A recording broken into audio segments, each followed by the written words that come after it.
సార్వత్రిక ఎన్నికల ప్రచార కార్యక్రమంలో భాగంగా ఇక కేవలం 4 రోజుల్లోనే పోలింగ్ తేదీ దగ్గర పడినటువంటి పరిస్థితుల్లో తనకల్లు మండలంలో నిర్వహిస్తున్నటువంటి ఈ రోడ్ షో కార్యక్రమాన్ని నిర్వహించినటువంటి తనకల్లు మండల తెలుగుదేశం పార్టీ నాయకులకు, కుటుంబ సభ్యులకు, అదే రకంగా జనసేన మండల పార్టీ నాయకులకు, కుటుంబ సభ్యులకు, బీజేపీ మండల తెలుగుదేశం పార్టీ కుటుంబ సభ్యులకు, నాయకులకు, పాత్రికేయ మిత్రులకు, తనకల్లు మండల ప్రజానీకానికి పేరు పేరున నమస్కారాలు తెలుపుకుంటూ దాదాపు 20 సంవత్సరాలుగా కదిరి తెలుగుదేశం పార్టీ ఈ ఎన్నికల కోసం ఎదురు చూస్తున్నట్టుంది. ఎందుకు చెప్తున్నానంటే ఈ మాట, ఒకసారి ప్రతిపక్షంలో ఎమ్మెల్యేగా ఎన్నిక కాబడినాం, రెండోసారి ఆదమరిచి నిద్రపోయి ప్రభుత్వం ఏర్పాటులో భాగస్వాములు కాలేకపోయినాం. మొన్నటి రోజున చివరి ఎన్నికల్లో ప్రజానీకమే మారి జగన్మోహన్ రెడ్డి గారిని ముఖ్యమంత్రి చేసింది.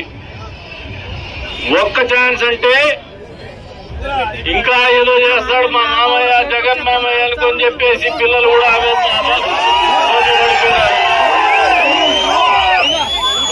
మా జగనన్న మా ఇంట్లో బిడ్డలు చదివిస్తాడని మొగుడు, పెండాం, వాళ్ళ అమ్మ, వాళ్ళ చెల్లి కుటుంబ సమేతంగా మా మధ్యకు వచ్చి చెప్తానని చెప్పేసి ఆదమర్చి మా చెల్లెమ్మలందరూ కూడా మోసపోయినారు. ఇక మద్యం బాబులైతే మా జగనన్న వస్తే మద్యపాన నిషేధం చేస్తాడు,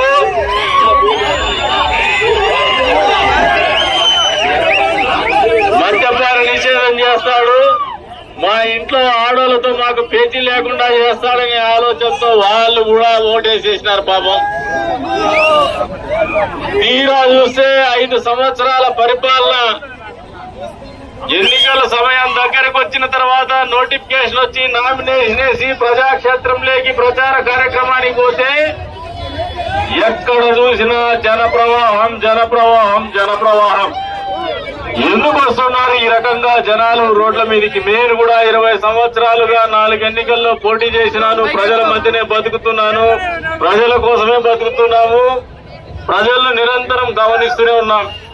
కానీ గడిచిన 20 సంవత్సరాల్లో ఎప్పుడు కూడా ప్రజల్లో ఇంత చైతన్యం లేదు, ఇంత కోపం లేదు ప్రభుత్వం మీద. ఏ వర్గం కూడా సంతోషంగా లేదని చెప్పేసి ప్రజలు ఏ రకంగా రోడ్డు మీదకి వస్తున్నారో చూస్తూనే మనకు అర్థమైపోతా ఉంది. పాపం ఏం చేస్తాడో ఈ జగన్మోహన్ రెడ్డి, వాలంటీర్లను అడ్డం పెట్టుకుని పెన్షన్ కట్ చేస్తాడేమో మేము రోడ్డు మీదకి వస్తే. రాజకీయ నాయకులైతే మా ఆస్తుల్ని కొట్టేస్తాడేమో, మా ఆస్తుల్ని పేచి పెడతాడేమో, లేదంటే మా మీద అక్రమ కేసులు పెడతాడనుకున్నారు. ఉద్యోగస్తులైతే ఈ రాక్షసుడి దగ్గర పనిచేస్తున్నాం, మా ఉద్యోగానికి భద్రత ఉండదనే ఆలోచనతో చేసినారు.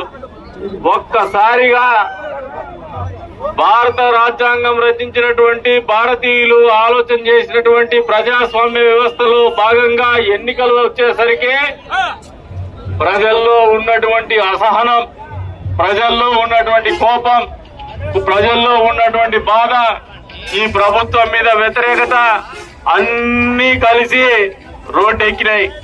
వాస్తవమా కాదా? ఈ రోజున మీరందరూ కూడా ఈ ప్రభుత్వం గురించి ప్రజల్లో తెలియజెప్పండి. మనం తెలియజెప్పాల్సిన అవసరం లేదు, వాళ్ళకి అన్ని తెలుసు ఈ ప్రభుత్వం గురించి. మన ప్రభుత్వం వస్తే ఏం చేస్తామో తెలియజెప్పండి. వచ్చే 3 రోజుల్లో ప్రతి ఇంటికి, ప్రతి గడపకు, ప్రతి చెల్లెమ్మ దగ్గరికి పోయి చంద్రబాబు నాయుడు గారి ప్రభుత్వం రాబోతోంది, చంద్రబాబు నాయుడు గారి ప్రభుత్వము ఎన్డీఏ కూటమి ప్రభుత్వం ఏర్పడబోతోంది.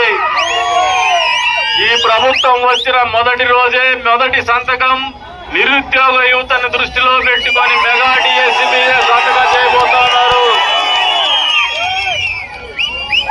ఏదైతే మహిళా మండలు మోసపోయినటువంటి పరిస్థితులను దృష్టిలో పెట్టుకొని మహిళా శక్తి పేరు మీద పెరిగినటువంటి నిత్యావసర వస్తువుల ధరలను దృష్టిలో పెట్టుకొని ఉచితంగా 3 గ్యాస్ సిలిండర్లు ఇచ్చేటువంటి కార్యక్రమం అమలు చేస్తున్నాం.